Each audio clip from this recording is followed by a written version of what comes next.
Bom dia, pessoal, sejam bem-vindos aqui no meu canal do YouTube, canal do Ligeiro. Hoje, né, dia de segunda-feira, como Cartola vai ser somente no sábado, vou fazer só minha pós-análise da rodada de número 11. Acompanha aí, solta a vinheta.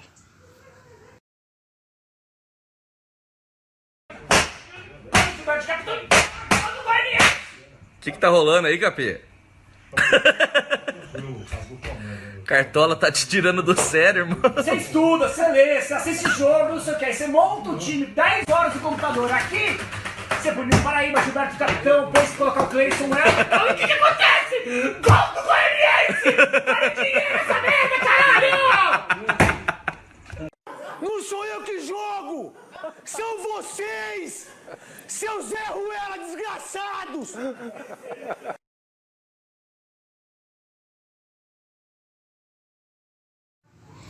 Bom, pessoal, pelo que vocês viram aí no vídeo aí que eu de início, né, de poucos segundos, estou extremamente revoltado com essa rodada.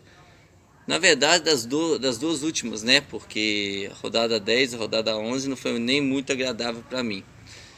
Se bem que os outros times que eu tenho, o Gerim Palmeiras e o Porco Lansky, e os outros times, né, que eu monto até os times da minha mulher, no caso, foram até bem. Só que o time que deveria ter ido bem, deveria ter dado aquele lucro maior para mim, um bom rendimento para mim, foi bem penoso. Foi bem, como é que eu posso explicar, como é que eu posso dizer? É bem difícil para mim soltar essa infelicidade minha. Claro, quando a gente pontua bem, a gente se expande, a gente fica eufórico, como vocês viram da rodada de número 9, né, que eu fiz 114 pontos até o presente momento, foi a minha maior pontuação do Cartola, tá? Né, metade do ano no Cartola. Mas claro, a gente tem que sempre buscar uma pontuação acima, no mínimo acima dos 80, 90 pontos. Só que dessas duas últimas está sendo difícil, e nessa será ainda mais complicada do que foi nessa.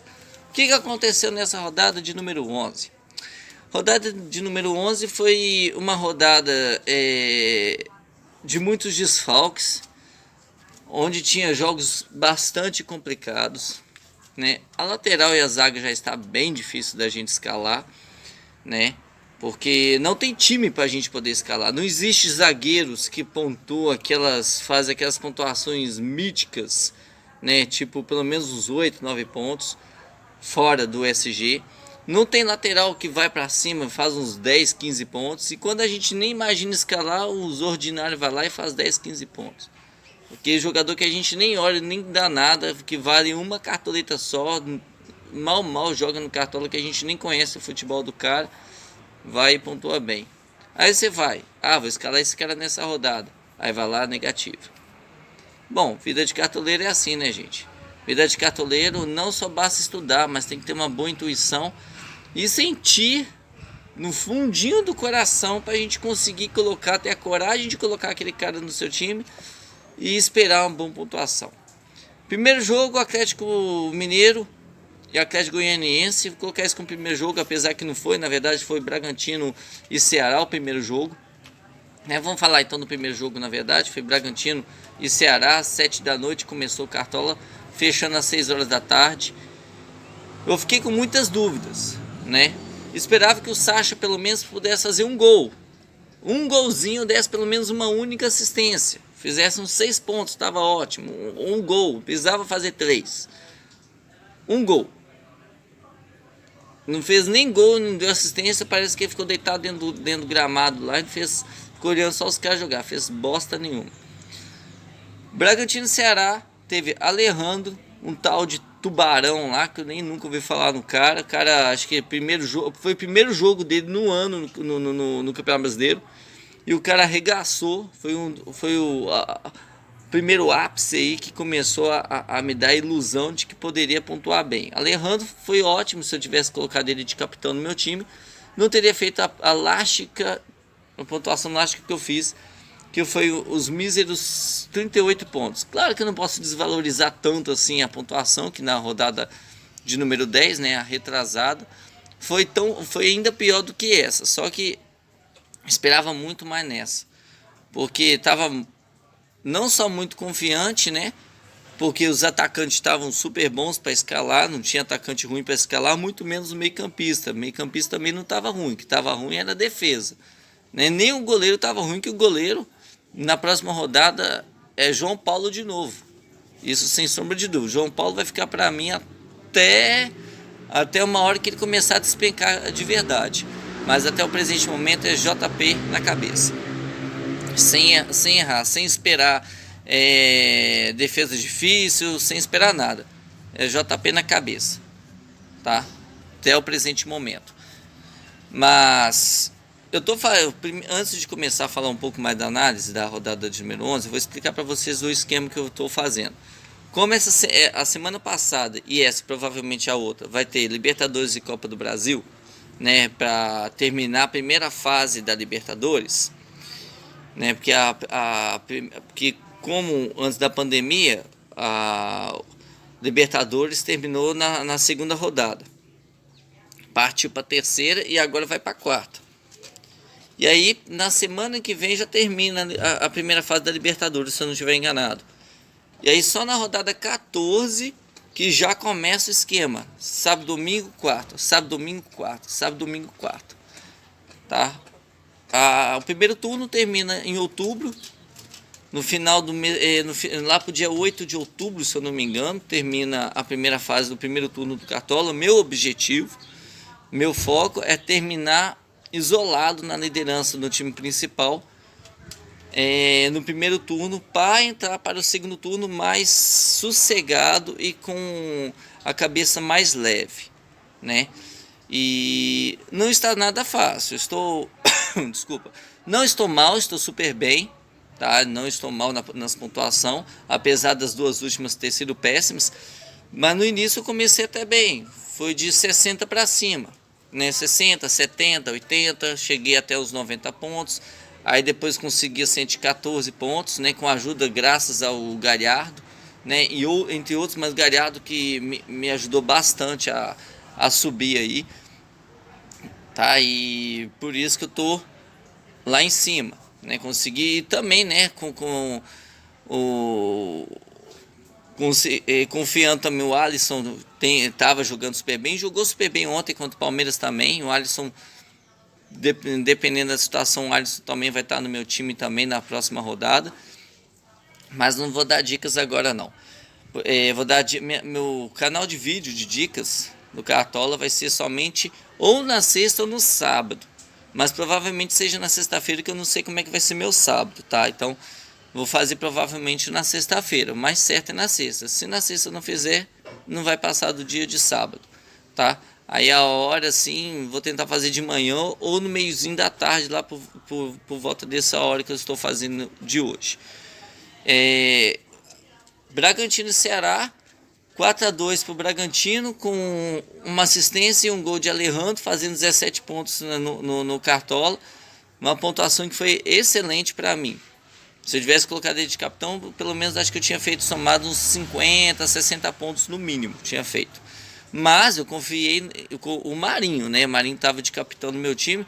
Não vou nem xingar o cara, né? O Marinho Marinho é Marinho, né, gente? Marinho não pode faltar no time nem a pau de jeito nenhum. É outro que não sai da cabeça. Marinho e JP. Marinho é outro que não sai da cabeça, por quê? Um atacante. Ponto. Um atacante que chuta pro gol, não é egoísta, está sempre sofrendo faltas, chamando o jogo, chamando a responsabilidade na partida. É difícil ver um atacante assim, um atacante que chama a responsabilidade para si no jogo e coloca o time para frente. É difícil ver um atacante assim, principalmente no Brasil inteiro. Qualquer time do Brasil, é difícil ver um atacante que chama o jogo para ele. E o Marinho é um deles. Ele não sai de campo com menos de 5 pontos. Ele não sai de campo com menos de 5 pontos. É difícil, essa rodada ele fez 4. Mas ele não sai de campo negativando, tirando sua pontuação. Ele só sai de campo somando pontuação para você. Então não adianta pensar, ele fez 4 pontos, foi uma bosta, foi uma droga, foi muito ruim, devia ter feito gol, não sei o que. Não. O jogo do Santos e Botafogo ontem, se vocês também puxar um pouco no histórico dos dois times, não é um jogo de muitos gols, não é um jogo que você fala, nossa, o Marinho vai arregaçar. Não, eu já sabia que o Marinho não ia fazer uma pontuação lá, essas coisas. Mas, claro, esperava pelo menos uns 8 pontos dele, no mínimo 8 pontos. Né? Quando ele vai arrebentar no jogo, ele faz uns 10 e estoura. Igual foi o jogo antes do Botafogo, se não me engano, ele jogando fora de casa. Ele entrou no jogo e fez gol. Isso aí é coisas do acaso, isso aí é fase do jogador, isso não é só fase do time, porque a fase do Santos é tenebrosa. Mas a fase do jogador em si, do Marinho, ela é uma fase de estrela, tá um momento muito bom, um momento maravilhoso do futebol dele. É o jogador que a gente já conhece desde a época do Vitória, né? Ele jogava no Vitória antes de vir pro Santos e jogava muita bola. E continua mostrando um bom futebol. Na minha humilde opinião, ele merece, pelo nem que seja no banco, mas merece uma vaguinha aí na seleção brasileira. Mas isso aí o Tite não vê, o Tite só chama os pernas de pau. Mas fazer o quê? Se bem que no ataque do Brasil não tem só perna de pau, mas é uns quebra-galho, né? Eu não gostei muito da chamada da seleção brasileira, não gosto muito, nem gosto muito do Tite, na verdade. Mas enfim, não é o assunto de agora. Então o Marinho, ele pontuou, fez 4 pontos, né, multiplicando no capitão, se eu não me engano, né, de capitão, se não me engano, ele fez, deixa eu ver, 4 vezes 2, 8, ele fez uns 8 pontos, multiplicando, né, que é o capitão vale em dobro de 2 vezes, então aí multiplicando 4 vezes 2, 8, né, uns 4 e pouquinho, mas vamos colocar 8 pontos para ele. Deu um salve, né, deu um salve para mim pelo menos não fazer menos do que eu tinha medo de fazer. Eu estava com medo de fazer menos que 30 pontos, mas quase cheguei nos 40. A média no geral foi 33. O tal do Tubarão pontuou também muito bem, se não me engano fez uns 19 pontos, regaçou também, e olha que ele é meio campista, o cara que eu nem o cara que entrou em campo, o cara que era o primeiro jogo dele do Campeonato Brasileiro, e já fez a diferença. Lucas Evangelista também fez 10 pontos, primeiro jogo no Cartola. Também fez 10 pontos. Então os caras que entra primeiro jogo, né, nem atuou ainda na competição, ainda mais que o Bragantino tá com o time meio devasado. Como é que eu posso explicar? Tá com um time que tá cheio de cara aí que tá com a doença aí do Covid e tal. Então é um time que tá bem desarrumado, se for bem ver, né? Só que o técnico do Bragantino está conseguindo, né, dar uma mexida aí no time para o time conseguir alavancar. E o Ceará tá uma draga. Os únicos que dá para salvar no Ceará é o Fernando Sobral e o Vinícius. São os únicos que salvam. O resto podem até jogar fora. Até o Fernando Praz, que ele elogiava tanto ele, que no campeonato nordestino, né, que foi a Copa Nordeste e os torneios que tem lá no Nordeste, né, os campeonatos cearenses, o Praz aparecia. Agora no Campeonato Brasileiro o Praz tá uma draga. De vez em quando o Praz aparece, mas é dentro de casa que o Fernando Praz atua bem, mas fora de casa é uma draga, nem indico. Mas em casa o Praz até que é uma boa. Mas mesmo assim não é aquela coisa assim, esse cara é fera. Não, já foi fera, porque a zaga do Ceará é terrível, é tenebrosa, é uma zaga horrorosa. Então eu até descarto. Agora o meio campo do Ceará é uma boa. O Fernando Sobral você não vê negativando. O Vinícius também tem tido uma boa atuação no time. Até mesmo porque o Fernando Sobral ele é um meio atacante, mas ele joga de ponta. Mas ele no Cartola tá de meia. Então ele compensa muito para poder escalar igual o Thiago Galhardo. E foi só esses dois que pontuou bem no Ceará. Ao contrário do Bragantino, foi Tubarão, Alejandro e o Lucas Evangelista, que pontuaram bem, né? Já o goleiro também, Júlio César, para quem não se lembra dele, ele jogava no Corinthians, né? Aí não sei outro time que foi jogar, e aí o Bragantino resolveu comprar o cara e hoje ele é goleiro do Bragantino. Também não confio muito nele não, apesar de ser um bom goleiro para o time, não para o Cartola. Depois disso teve outro jogo, não desse outro jogo que teve, agora não me lembro, mas eu não escalei ninguém, escalei jogo mais para frente das 9 horas da noite.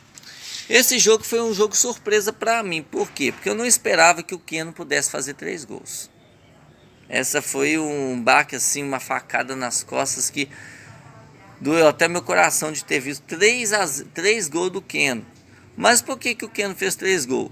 O primeiro tempo do Atlético Mineiro contra o seu xará goianiense foi o primeiro tempo muito ruim pro Galo, né? O Atlético Goianiense estava bem forte, estava um time bem embalado. Eu até falo sempre, jogar contra o Atlético Goianiense, independente se for dentro de casa ou fora de casa, o Atlético Goianiense é uma pedrinha no sapato, é aquele machucadinho que você vê ali e incomoda.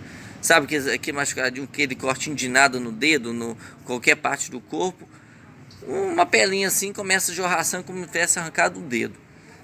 É o Atlético Goianiense. É um time muito chato de você estar imaginando e apostar até mesmo na defesa. É um time horrível, de chato. É um time mediano, né? Medíocre, não é ruim, é mediano. Então eu posso falar medíocre. Para quem quiser ler o dicionário aí, que significa medíocre, significa mediano, médio, tá? Intermediário, tá bom? Então é um time medíocre, tá? No sentido figurado da palavra, como eu estou dizendo, que é um time chato de jogar.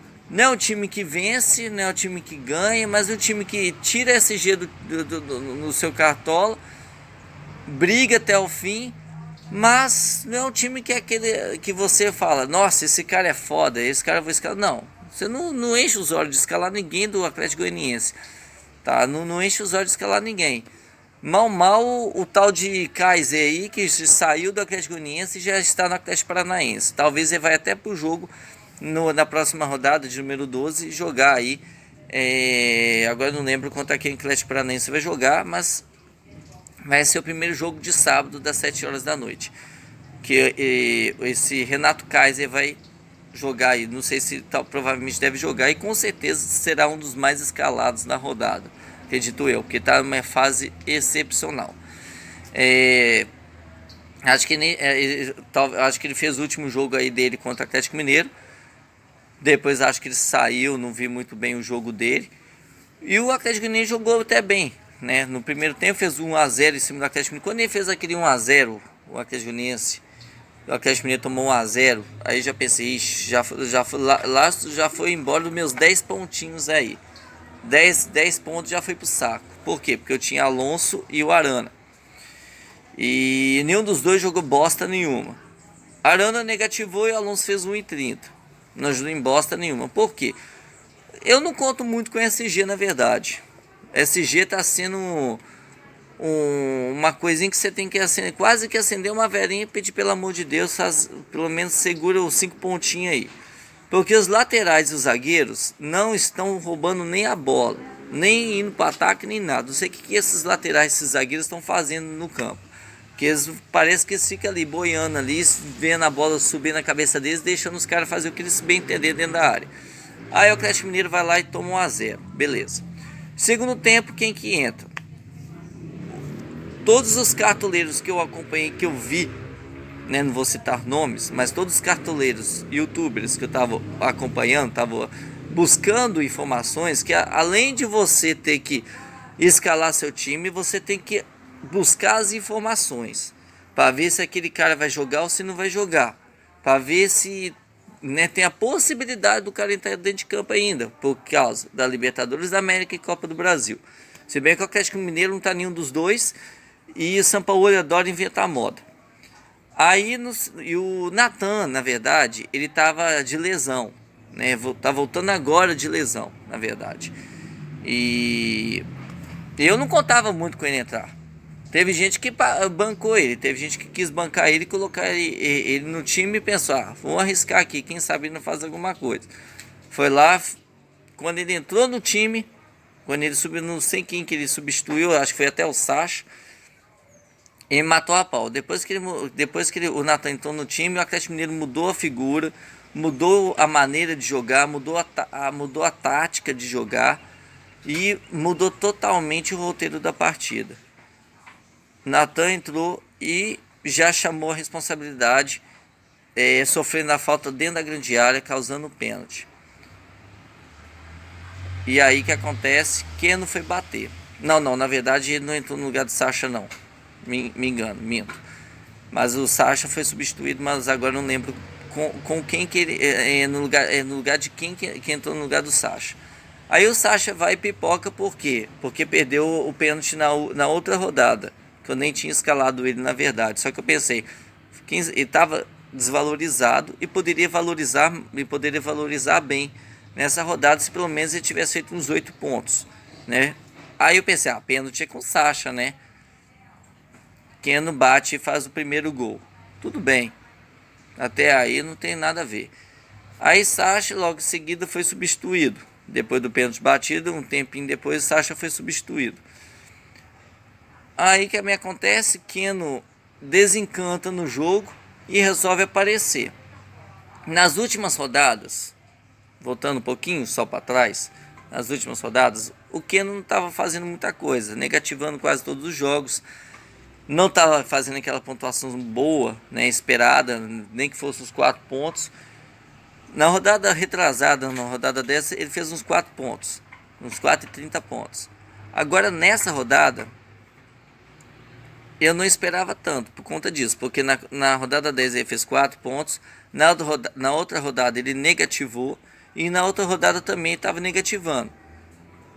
Esse Natan aí, que entrou no jogo, ele tem uma boa visão no Atlético Mineiro. Por quê? Porque no Campeonato Mineiro, só para vocês entenderem, no Campeonato Mineiro, ele que mudava a formação tática do Atlético Mineiro, colocava o time para frente, jogava o time para frente. É o estilo de jogador coringa em seu time. Porque eu acho que ele, não sei se ele é volante ou se ele é jogador central articulador. Agora eu já não sei, mas acho que ele é articulador. E articulador, eu digo assim, jogador que dá o passo para o atacante para fazer o gol, jogador que muda a maneira do meio campo jogar para a bola chegar no ataque. E aí ele mudou a história no jogo, ocasionando esses 3 gols do Atlético Mineiro. Keno fez o hat-trick na partida, fazendo assim a maior mitagem, por enquanto, do ano no Cartola FC, de 26 pontos. Quem colocou ele estava com o cu virado para cima, porque nem poderia imaginar que o cara pudesse fazer 26 pontos. Na minha cabeça ele poderia fazer no mínimo uns 10 pontos, ou os 8, ou 4, ou 5 pontos, que seja. Mas eu não esperava ele fazer. Esse jogo me fez lembrar a rodada, se eu não me engano, do ano retrasado. Que ano passado o Palmeiras vendeu o Keno para fora, ele foi lá para as Arábias. Mas antes dele ir para as Arábias, ele estava no Palmeiras. E esse jogo me fez lembrar no jogo que estava no Palmeiras e fez 3 gols. Aquilo ali me caiu assim, ó. Foi como se fosse uma bomba na minha cabeça, quando eu vi aqueles 26 pontos. Aí eu já estava pensando, ixi, essa rodada vai ser uma pedra no sapato para mim. Já tava vendo que ia dar merda essa rodada para mim. Então aí, Keno fez esses 26 pontos, o jogo terminou em 4-3 a partida, né? Ele fazia gol, a Atlético Goianiense empatava. Ele fazia gol, a Atlético Goianiense empatava. Aí o 4º gol surgiu, se não me engano, nos pés de quem? Do Natan. E aí que acabou com tudo. Aí eu já pensei, ferrou, porque no Cartola o raciocínio é o seguinte, o meu raciocínio. Se nos primeiros jogos os 3 caras que pontuarem bem, já nos outros times já não vai pontuar tão bem quanto já foi nessas partidas. Entenderam? Tipo, já teve Fernando Sobral com 10 pontos e Vinícius com 8. Aí no jogo do Atlético Mineiro teve Natan com 10 pontos. Natan com 10 pontos. E na frente já estava formado o ataque do Cartola, já está formado os maiores pontuadores do Cartola. Que foi Tubarão, Alejandro e o Keno. Os 3 maiores pontuadores do Cartola FC. Alejandro, Tubarão e Keno. Quem que vai escalar Tubarão no time? Keno foi um acaso. Provavelmente vai estar no meu time na próxima rodada, mesmo que seja um jogo difícil, mas Grêmio tá uma bosta. mas provavelmente vai estar no meu time na próxima rodada. Mas enfim, o Alejandro todo mundo já conhece. O Alejandro do Atlético Mineiro era no matador. O cara matava o jogo, fazia os gols, aparecia. No Bragantino tá fazendo muito mais do que fazia no Atlético Mineiro.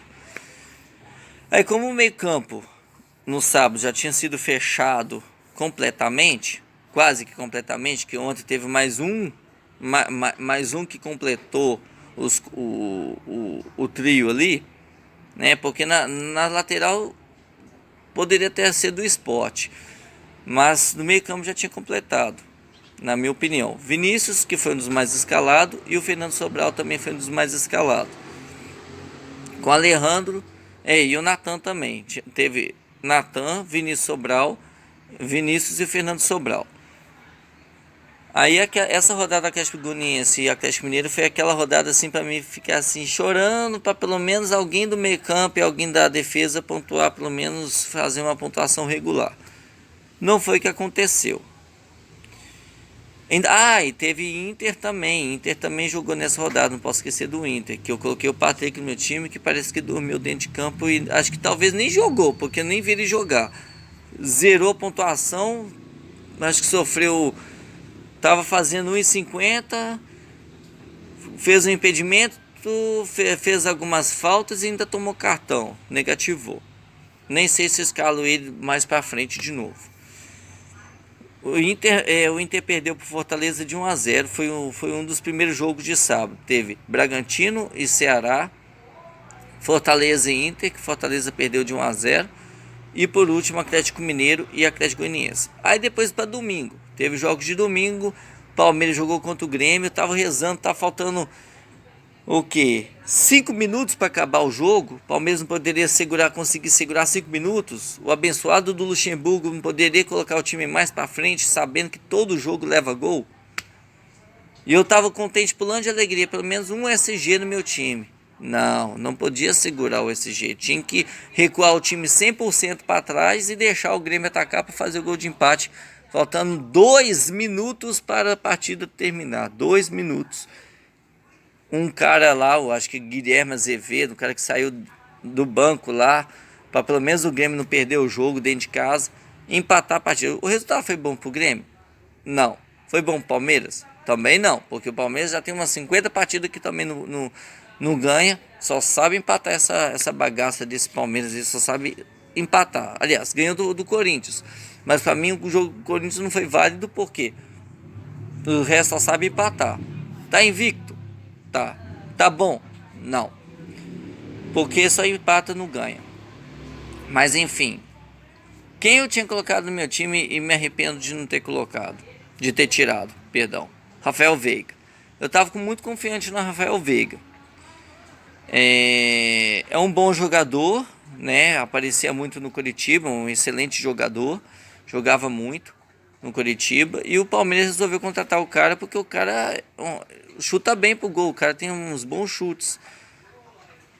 E fez gol no finalzinho do primeiro tempo, fez 1-0 pro Palmeiras. Agora não lembro a assistência de quem, mas fez 1-0 pro Palmeiras, causando o que 10 pontinhos aí no Cartola. E já foi o que eu acho que uns 5 meio-campistas bons aí que alguns eu estava em mente e outros não. Por que eu não estava em mente Sobral e o Vinícius do Ceará? Porque ia jogar contra. Eu não gosto de colocar jogadores adversários no time, mesmo que não tenha. Por exemplo, se eu colocar o Alejandro no time, eu não gosto de colocar o Vinícius ou o Sobral no mesmo time, porque os dois iriam se enfrentar. Mesmo que não quebrasse meu SG, eu não gosto de colocar um jogador um contra o outro no mesmo time, mesmo que poderia dar bom, mas também pode dar ruim também. Então eu não gosto, isso é uma estratégia minha, cada um tem a sua estratégia, eu não gosto. Tem gente que põe, isso eu já não indico, eu já estou por fora. E também tem gente que coloca, por exemplo, o Alejandro no time e coloca um zagueiro do time adversário no mesmo time. Isso eu também não coloco, porque você vai perder o SG e tem que rezar para o cara fazer uma assistência, rezar para o cara roubar umas 200 bolas, ou então rezar para o cara fazer um gol. É um risco muito grande de fazer. Pode acontecer? Com toda certeza. É arriscado? Mais ainda. Eu não indico.